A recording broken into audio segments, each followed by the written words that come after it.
becoming a great artist or craft maker. Evolution and Civilisation. For thousands of years, our ancestors lived as hunter-gatherers, and in our natural state, we were vulnerable to many dangers.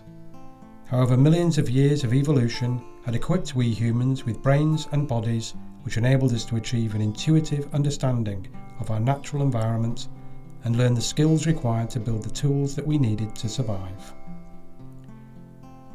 The ability of our great ape relatives to demonstrate a sense of their own individuality, empathy with others, and to learn complex skills proves that such capabilities are deep within us at a pre-verbal level. However, using language, people were able to share more information and stories, creating organised cultures which pass this knowledge from generation to generation. Together we learn to understand and predict predator and prey animal behaviour, the cycles of the seasons, navigate by sun, moon and stars, remember where to find and how to cook food, and how to construct shelters to protect us from the elements. Growing up in such communities, we learned the skills needed for survival, which after years of practice became so deeply ingrained within experienced individuals that what they had learned became an intuitive part of who they were. No longer having to recall each step in a process or task, once hardwired into their brain and nervous system, they could perform them easily and quickly, whilst their conscious minds remained alert to their surroundings and any threats or opportunities. The development of agriculture led to more settled societies, which grew in size to become the first towns, cities and nations. Recorded history began with the development of the written word, which enabled far greater knowledge and learning to be accumulated and passed on.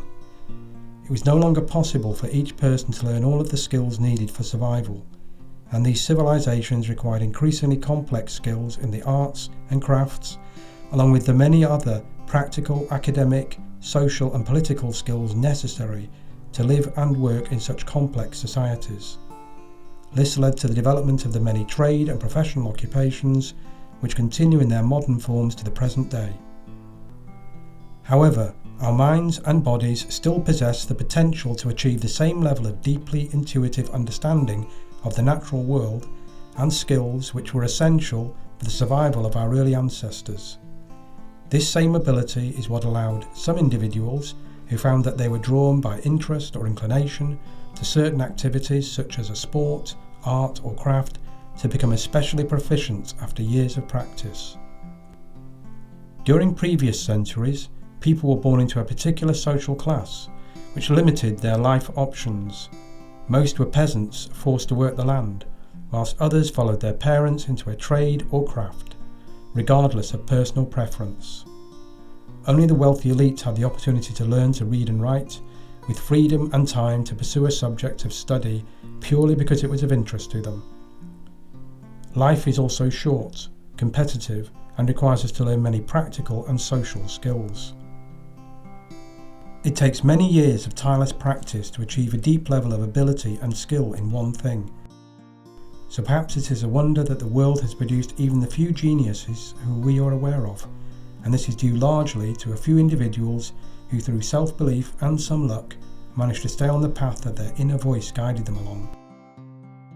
Whilst there are still many inequalities in the world, you have the good fortune to be born into a time when most people are no longer restricted by coincidence of birth in their choice of occupation, and education is widely available, with the internet providing a source to thousands of years of accumulated knowledge from cultures across the world.